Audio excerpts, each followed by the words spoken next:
Just listen to that. I was only joking with him. Can you even believe the nerve? That's the sound of betrayal right there. It's that slimy, cowardly voice of someone who's got all the power and just loves using it to crush a man's spirit. But you know what? Some spirits, they just don't break. All right, let's get right into it. Today, we are breaking down a chapter that is, and I mean this, the absolute bedrock of the entire One Piece saga. We're talking Chapter 5, The King of the Pirates and the Master Swordsman. And listen, this isn't just another early chapter. Oh no, this is where the legend really kicks off.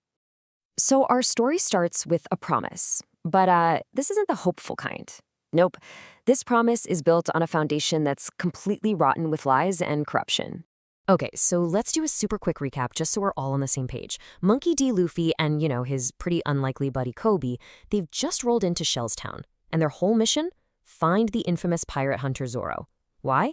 Because Luffy has already decided, sight unseen, that this guy is going to be the very first member of his pirate crew. Classic Luffy. And what we find is just this amazing contrast. You can see it perfectly in these panels. On one side, you've got Ronanoa Zoro. I mean, just look at him. He's starving, he's beaten up, but he is absolutely not broken. He's holding up his end of the bargain with this incredible stoic honor. And then, on the other side, you've got Helmeppo, the whiny, sniveling son of the Marine captain, with that disgusting, smug look on his face. You can just feel that he never, ever intended to keep his word. So the deal was supposed to be simple, right? Zoro survives being tied to this post for 1 month, and he gets to walk away a free man. But of course, as Helmeppo gloats, we find out it was all a complete lie. Zoro is actually scheduled to be publicly executed in just 3 days. And this is the part that really gets me. This was never about justice. Not even close. It's about a tyrant using fear to make a public example out of someone.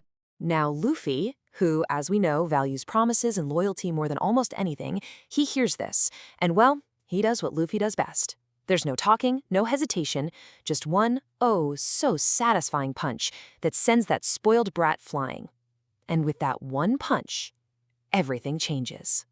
But of course, punching the son of the base commander, yeah, that's gonna have some consequences. Because hiding behind this worthless coward is a genuine monster, the true tyrant of Shell's Town. And here he is, Marine Captain Axe Hand Morgan. And let me tell you, this isn't just some guy. He's a walking symbol of corrupted power. You've got the steel jaw, the massive axe for a hand. I mean, his whole design just screams that he threw justice out the window and replaced it with his own brutal force. His philosophy? It's terrifyingly simple. He is the law. His word is absolute. And if you dare to oppose him, in his eyes, you're nothing but scum. And this panel? Wow. It shows you exactly how far his tyranny goes. When one of his own men hesitates, just for a second, to execute a child on his order, Morgan doesn't just yell at him, he cuts him down, right there, without a second thought, calls him a traitor. To Morgan, it's simple. Any disagreement, any morality that isn't his morality, is treason. So watching all of this go down, this absolute display of corruption, something inside Kobe just clicks. He's inspired by Luffy's courage, and he finds his own. He stands up and declares it, right there in the shadow of that execution post, that he's going to become a real Marine. One who actually stands for justice, not whatever this is. Okay, so the stage is officially set. We've got a tyrant in charge, an honorable man about to die, and the ugly truth is finally out in the open. The battle lines are drawn. And now, Luffy does what he was born to do. He makes his move. And this, right here, is the absolute heart of the chapter. So Luffy just walks up, starts untying Zoro, and lays it all out on the table. No games, no tricks. He just says, I'm looking for someone to join my pirate crew. He's heard the rumors that Zoro's a bad guy, a demon, whatever, but Luffy doesn't care about rumors. He's already made up his mind. And this puts Zoro in a completely impossible position. Think about it. He knows the deal was a total sham. He's gonna die here either way. So what do? What's the choice? Do you die upholding your word to a liar?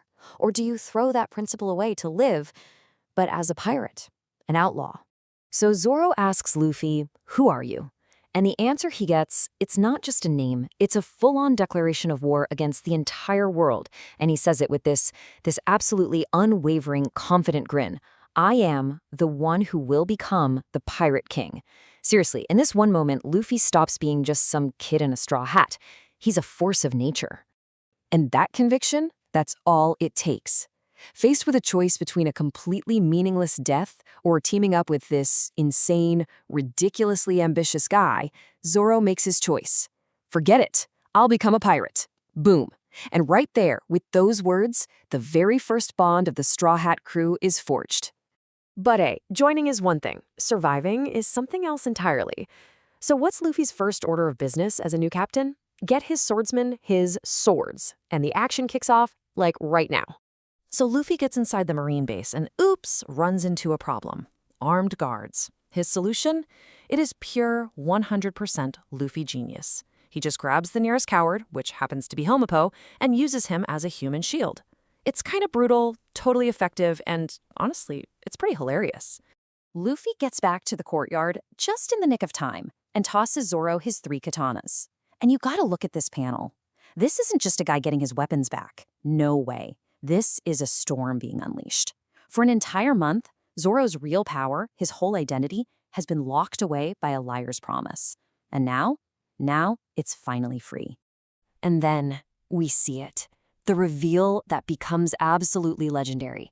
Not 1 sword, not 2, 3. He puts the hilt of his white katana, Wado Ichimonji, right in his mouth and gets into that iconic stance. This is Santiryu, the 3-sword style. And let me tell you, these Marines have absolutely no idea what is about to hit them.